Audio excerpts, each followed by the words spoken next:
Գյուրջան Կասկադ, հասանելի բնակարաններ 65 ամիս մարման ժամկետով։ Շատ կարևոր հարց, մասնակցելու եք արդյոք 2026 թվականի խորհրդարանական ընտրություններին։ Մենք այստեղ երկու փուլ ենք բերել, մենք ապրիլի սկզբին եւս իրականացրել ենք հարցում եւ հրապարակել ենք, սա մոխրագույն գույնն է, ցուցանիշները եւ այժմյան այս ցուցանիշները։ Մենք տեսնում ենք, որ 57.5%-ը ասել է, որ միանշանակ այո մասնակցելու են ընտրություններին, ինչը բավական լավ ցուցանիշ է։ Կարծում եմ, ընդ որում դե նկատում եք բավական մեծ աճ կա, մոտ 5%-ից ավել աճ կա այս ցուցանիշի մեջ, ինչը ողջունելի է։ Ավելի շուտ այո նշել է 13.2%-ը, ավելի շուտ ոչ նշել է 8.3%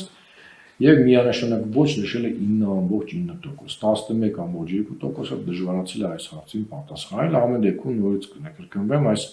տենդենսը բավականին դրական է, որ 57.5%-ը նշել է, որ վստահ է, որ գալու է ընտրատեղամաս եւ կատարի իր քվեարկությունը։ Եվ կարծում եմ ամենասպասելի տվյալները, որը որ բոլորին հետաքրքրում է, հետեւյալ սլայդն է։ Եթե խորհրդարանական ընտրությունները տեղի ունենան հաջորդ կիրակի, որ կուսակցությանը կքվեարկի կամ դաշինքն կքվեարկի։ Եվ այսպես 26.7%-ը նշել է քաղաքացիական պայմանագիր կուսակցություն, ուժեղ Հայաստան դաշինք նշել է 14.1%, ես կանցնեմ տվյալները կներկայացնեմ, հետո կանրադառնամ գրեթե ուժեր առանձին։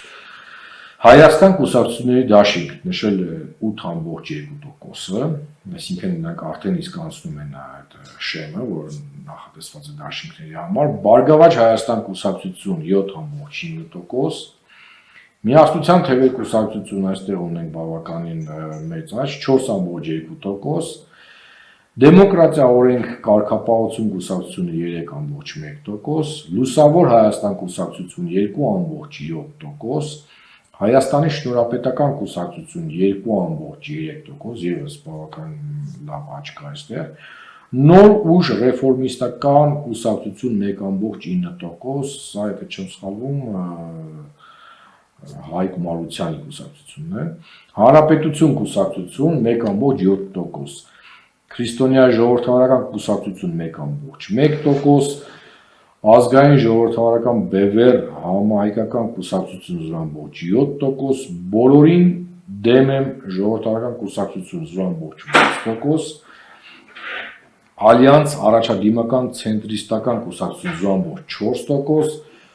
Քոչարի ազգային վերածնունդ եւ ազգի զարթոն կուսակցություն 0.4%, Հայ ազգային կոնգրես կուսակցություն 0.4%, Հանուն Հանրապետության ժողովրդավարության պաշտպանների դաշինք 0.3%, Ռեֆորմիստների կուսակցություն 0.3%, Ժողովրդավարական համախմբում կուսակցություն 0.3% եւ հրաժարվում են պատասխանը նշել է 8.3%, դժվարացել է պատասխանը 8%-ը, կփչացնեմ քվեաթերթիկը նշել է 1.3% եւ ընդհանրապես չեմ քվեարկի նշել է 5.7%։ Եթե նկատեցիք այս ցանկը բավականին երկար է, բայց սա այն կուսակցություններն են մենք որոնք որ հայտ են ներկայացրել կենտրոնական ընտրական հանձնաժողով, որպեսզի գրանցվեն որպես մասնակից ընտրությունների։ Ես հիմա անդրադառնամ նորից տվյալներին, 26.7%, ինչպես նշեցի, քաղաքացիական պայմանագիր կուսակցության ցուցանիշն է։ Իհարկե ամենաբարձրն է բոլոր նշված մասնակից կուսակցություններից, բայց իմ կարծիքը կարող եմ ասել, հաշվի առնելով օրինակ կես տարի այդ ուժը կես տարուց ավել է արդեն իսկ իրականացնում է քարոզարշավ եւ ըստ երևույթի տիրապետում է նաեւ որոշակի լծակների, հա, իշխող ուժին հասու լծակների, այս ցուցանիշը ես կարծում եմ, որ կարող է լինել, եթե դրական եւ ճիշտ աշխատեին, կարող է լինել ավելի բարձր, բայց կես տարվա արդյունքում նրանք դեռ գրանցել են 26.7%, բայց կրկնվեմ, նրանք դեռ ունեն ամենաբարձր ցուցանիշը։ Այստեղ նաև պետք է նշել, որ ադմինիստրատիվ ռեսուրսը եւս ներառված է այդ որոշակի 8-ից 10% ադմինիստրատիվ ռեսուրսը, որը տիրապետում է ցանկացած իշխանություն, եւս ներառված է այդ ցուցանիշի մեջ։ Ուժեղ Հայաստան դաշինք 14.1%, որոշակի աճ կա, բայց կրկին այստեղ եւս կարող եմ ասել, որ այն էֆեկտիվությունը, որը կարող էր ունենալ այդ ընտրարշավը, դեռ մենք չենք նկատում, այլ կրկնում եմ, որոշակի աճ կա, բայց կարծում եմ, որ կարող է լինել ավելի շատ։ Այստեղ նաեւ պետք է նշենք, որ ուժեղ Հայաստան դաշինքը ամենաշատ թիրախավորվածն է իշխող ուժի կողմից, եւ մենք տեսնում ենք այդ ձայնագրությունները, տարբեր որոշակի հակա քարոզը, որը տարվում է այս ուժի դեմ, հիմնականում իշխող ուժի կողմից։ Հայաստան կուսակցությունների դաշինքը նշեցի, որ արդեն իսկ ցուցանիշով անցնում է դաշինքների այդ շերնը 8.2%-ը, այստեղ աճ եւս արձանագրվել է։ Սա բացատրությունը իմ կողմից նաև կարող է լինել այն ֆորմատը այդ արշավի, որը արդեն իսկ սկսել են Հայաստան կուսակցությունների դաշինքը այդ ոդքասթի նկարահանումը, այդ ոդքասթի ձևաչափը ըստ ինձ բավական հետաքրքիր է եւ կարող է նաև ազդեցություն ունենալ այս ցուցանիշների վրա։ Բարգավաճ Հայաստան կուսակցությունը, եթե նկատում եք, մի փոքր նվազում ունի, ստագնացիա է իրենց մոտ 7.5% է գրանցել եւ ինչը շատ կարեւոր է, հերթականությունն է փոխվել, թե հիշում եք, անցած ռեպրեզենտացիայի ժամանակ Բարգավաճ Հայաստանը ընդդիմադիր ուժերի մեջ երկրորդ տեղում է, հիմա դիրքը փոխվել է երրորդ տեղ, բայց արշավում մենք ունենք քարոզարշավ, կարող է ամեն ինչ փոփոխվել։ Ես կապում եմ այս Բարգավաճ Հայաստան կուսակցության ցուցանիշի այս որոշակի ստագնացիան այն հանգամանքի հետ, որ միջև հիմա մենք չենք իմանում, թե ով է լինելու իրենց վարչապետի թեկնածուն, հուսանք առաջիկայում մենք կիմանանք, թե ովքեր են, ով է լինելու Բարգավաճ Հայաստան կուսակցության վարչապետի թեկնածուն եւ հուսանք, որ նրանց ցուցանիշները եւս կբարելավեն, եթե իհարկե ճիշտ եւ պատշաճ ձևի իրականացնեն քարոզարշավը։ Միասնության թևերի աճը 4.2% են գրանցել, ավելի շատ մենք կապում ենք այդ ակտիվ եւ ագրեսիվ գովազդային արշավի հետ, եթե նկատել եք, իրենք գրեթե ամենաակտիվն են գովազդի կտրվածքով եւ սոցիալական ցանցերով եւ բիլբորդների կտրվածքով, ինչպես նաեւ այս վերջի իրենց ակտիվությունը մեդիայում կարծում ազդել են այս ցուցանիշի վրա։ Ամենաէֆեկտիվը, եթե մենք հաշվի առնենք ծախսված ռեսուրս եւ ստացված արդյունքը, ըստ մեզ, դա դեմոկրատիա օրենք կարգապահություն կուսակցությունն է, որը գիտեք պատկանում է Վարդան Ղուկասյանին, գիտենք բոլորս, որ նա բանտարկությունում է գտնվում եւ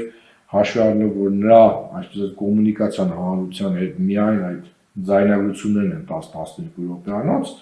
ես կարծում եմ իրենց գրանցած ցուցանիշը ամենա եւ այդ համատեղ ծախսված ռեսուրսները եւ հասանելիությունը ամենաէֆեկտիվը ես կգնահատեի այդ դոկ կուսակցության ցուցանիշը 2.7% լուսավոր Հայաստան կուսակցություն։ Ես կարծում եմ այս կուսակցությունը բավականին հետաքրքիր այսպես մոտեցումներ ներկայացնում եւ Էդմոն Մարուկյան իրենց կուսակցության ղեկավարը,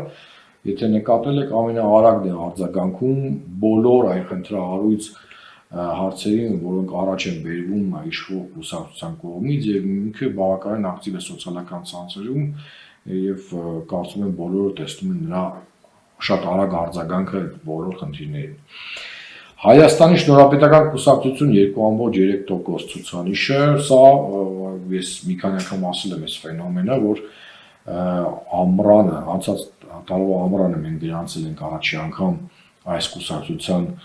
ցուցանիշը եւ հաշվի առնելով, որ նա բավականին նոր կուսակցություն է, նոր այսպես քաղաքական դեմք է եւ հայտ է ներկայացրել մասնակցության, այս ցուցանիշը իրենց համար բավականին լավ ցուցանիշ է եւ սա որպես նաեւ հուշում, որ այլ կուսակցություններ, որոնք ունեն արևմտամետ ուղղվածություն, կարող են միգուցե աջակցել կամ միավորվել այս կուսակցության հետ, որովհետեւ իրականում արդյունքները բավականին տպավորիչ են հաշվի առնելով նրանց աշխատանքի ժամանակահատվածը։ Նոր ուժ ռեֆորմիստական կուսակցությունը, ինչպես ասացի, դա Հայկ Մարությանի 1.5, գրեթե 2% ցուցանիշը եւս բավականին լավ է։ Ու հաշվի առնելով, որ Հայկ Մարությանը հայտնի դերասան է եւ նաեւ աշխատել է որոշակի ժամանակաշրջան քաղաքապետ, հիմա էլ ունի խիստ հակաիշխանական դիրքավորում։ Հանրապետություն կուսակցությունը 1.7%, եւս ունի շանսեր հավակնելու որ կանցնի շեմը եւ քրիստոնյա ժողովրդական կուսակցություն 1.1%։ Մնացած ցուցանիշները չեն թվում եւ ուղակի հորդորում եմ ես իհարկե իրավունք չունեմ պահանջելու կամ այսպես խրատական խոսքասելու, բայց ելնելով ցուցանիշներից մնացած բոլոր հայտ ներկայացած կուսակցությունները, որոնք գնացել են 1%-ից ցածր ցուցանիշ, ես ուղղակի հորդորով դիմում եմ, որպեսզի իրենք չունենալով արդեն հիմա տեսնելով մենք տեսնում ենք, որ չունեն ըստ երևույթի ռեալ շանս հաղթարել 4%-ի շեմը, ես ուղղակի նրանց խորհուրդ կտամ գտնել այլ կուսակցություններ, որոնք որ ունեն արդեն իսկ գրանցած որոշակի ցուցանիշներ եւ դուրս գան ընտրապայքարից եւ աջակցեն այլ կուսակցություններ։ Մենք չենք ուղղորդում ով ում աջակցի, դա պետք է գա իրենց ծրագրերից, իրենց ինտեգրման վեկտորից, որը իրենք ուզում են որ լինի Հայաստանի համար։ Եվս կրկնվեմ, այս ցուցանիշները շատ օգտակար պետք է լինեն մեկնարկային ցուցանիշներ են բոլոր մասնակից կուսակցություններին եւ իշխող ուժի համար օգտակար կարծում եմ եւ նաեւ ընդդիմադիր մասնակից ուժերի համար, որպեսզի իրենք ճիշտ գնահատեն իրենց արկա իրավիճակը, հաշվի առնեն իրենց ռեսուրսները եւ հիմա միջև ընտրապայքար մտնելը ճիշտ կողմնորոշվի։ Հետագայում մեր աշխատանքը նաև կհեշտացվի, որովհետև տեսակ 19 կուսակցության ցուցանիշ թվերը ինչքան երկար է տևում, այդ ամեն ինչ եթե 19 կուսակցություններ մնան, պատկերացրեք իրենք 19 որոշակի մեսիջներ են հղելու ընտրաշավի ժամանակ եւ դա բերելու է ավելնորդ աղմուկի եւ խանգարելու է մեր քաղաքացիներին կողմնորոշվել այս կամ այն ուժի հանդեպ։ Հետևաբար եւս մեկ անգամ հորդորում եմ 1% ցուցանիշ գրանցած կուսակցություններին իրենց հայտերը հետ վերցնել։